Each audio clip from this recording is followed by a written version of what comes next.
Magandang araw sa inyong lahat at welcome sa isa na namang napakahalagang update para sa ating mga kababayan, lalo na sa ating mga minamahal na senior citizens. Isang malaking hakbang ang isinulong ng pamahalaan ngayong Mayo 2025 na siguradong magbibigay ginhawa at kapanatagan sa mga nakatatanda sa ating bansa. Pag-uusapan natin ngayon ang bagong Universal Social Pension Program na inilunsad ng gobyerno. Isang inisyatiba na layuning gawing mas pantay at inklusibo ang pagbibigay ng suporta sa ating mga senior citizens, anuman ang kanilang estado sa buhay. Maraming taon na rin nating naririnig ang hinaing ng mga matatanda na hindi kabilang sa indigent list, ngunit nangangailangan rin ng suporta.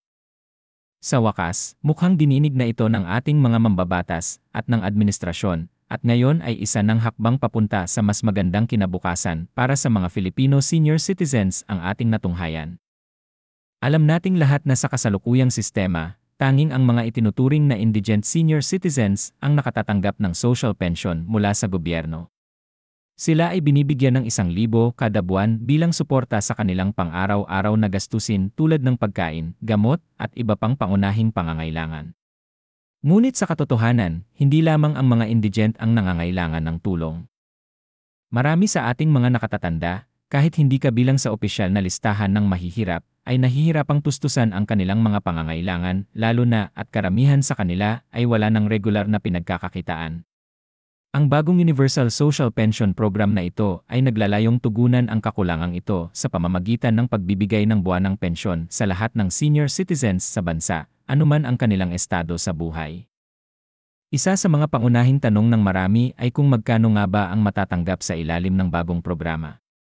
Ayon sa mga ulat at opisyal na dokumento, sa unang taon ng implementasyon, lahat ng senior citizens na hindi indigent ay makakatanggap ng 500 bawat buwan bilang panimulang halaga. Hindi ito titigil doon dahil bawat taon ay inaasahang madaragdagan ng 100 ang halaga hanggang sa tuluyang umabot sa 1,000 kada buwan sa loob ng 5 taon. Samantala, ang mga indigent senior citizens ay patuloy na makakatanggap ng kanilang kasalukuyang 1,000 buwanang pensyon. Ang sistemang ito ay ginawa upang matiyak na walang senior citizen ang mapag-iwanan at lahat ay mabibigyan ng kahit paano'y sapat na suporta upang mapagaan ang kanilang pamumuhay. Hindi rin biro ang pagpapatupad ng ganitong klaseng programa, kaya naman inilatag na rin ng gobyerno ang malinaw na plano kung paano ito maisasakatuparan.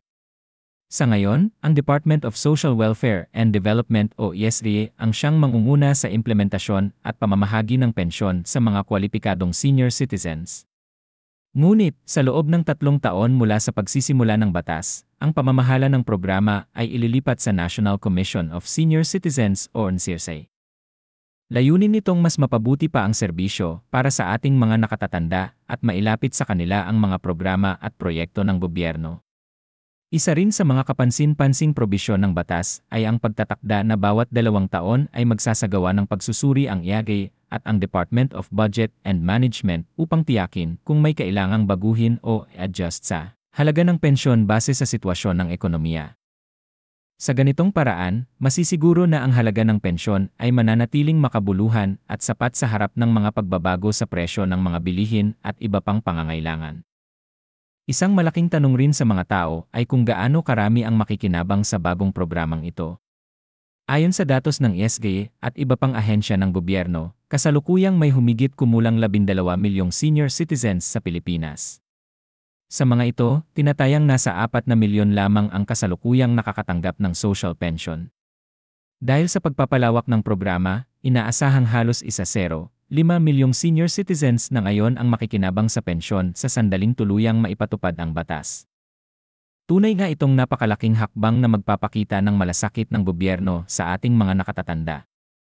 Marami ring mga mambabatas at opisyal ang nagpahayag ng kanilang suporta at kasiyahan sa pagpasa ng batas na ito. Ayon kay Rep. Milagros Aquino Magsaysay, isa itong napakahalagang tagumpay para sa kapakanan ng ating mga senior citizens. Anya, hindi dapat pinagkakait ang ganitong uri ng tulong lalo na't buong buhay na nagtrabaho at nagsakripisyo ang ating mga lolo at lola para sa kanilang pamilya at sa bayan. Sinabi rin ni Sen. Jinggoy Estrada na ang panukalang ito ay hindi lamang tungkol sa pera kundi isa itong konkretong hakbang para ipakita ang tunay na pagmamahal at respeto sa ating mga nakatatanda. Dagdag pa niya, ang mga matatanda ay hindi dapat tinuturing na pabigat sa lipunan, kundi mahalagang bahagi ng ating komunidad na dapat alagaan at pahalagahan. Isa sa mga magandang balita rin ay ang pahayag ni Rep. Joey Salceda na may sapat na pondo ang gobyerno para pondohan ang programang ito. Ipinahayag niya na hindi ito magiging pabigat sa pambansang budget dahil may nakalaan ng mga alokasyon para dito at may mga mekanismo rin upang tiyakin ang patuloy na daloy ng pondo para sa mga susunod na taon.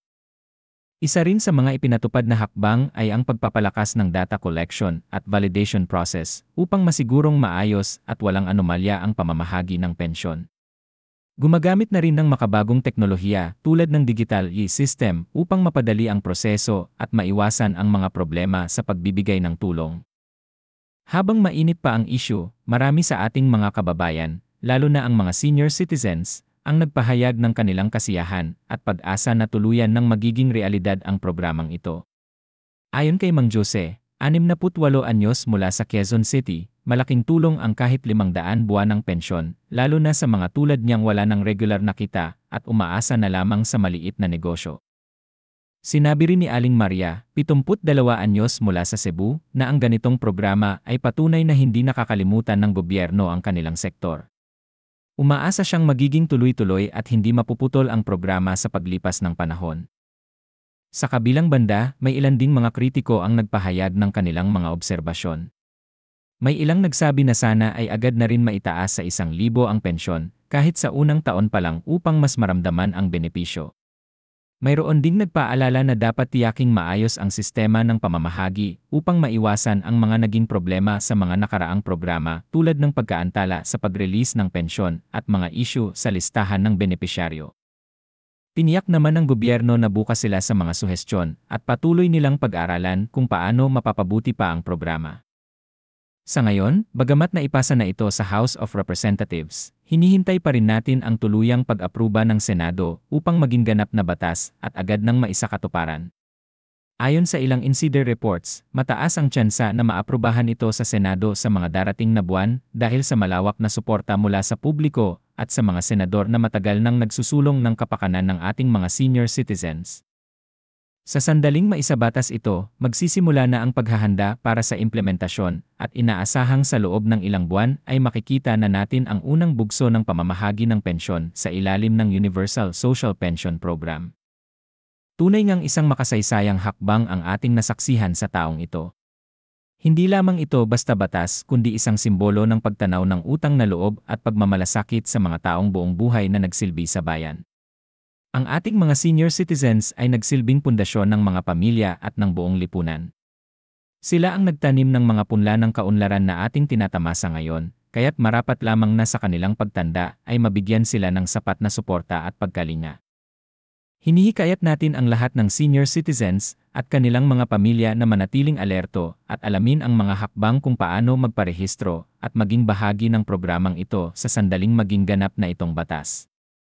Samantala, para sa ating mga kabataan at mas batang henerasyon, magandang pagkakataon ito upang ipakita ang ating pagmamahal at suporta sa ating mga lolo at lola sa pamamagitan ng pagbibigay sa kanila ng tamang impormasyon at paggabay sa proseso. Sa ganitong paraan, masisiguro nating walang maiiwan at lahat ay makikinabang.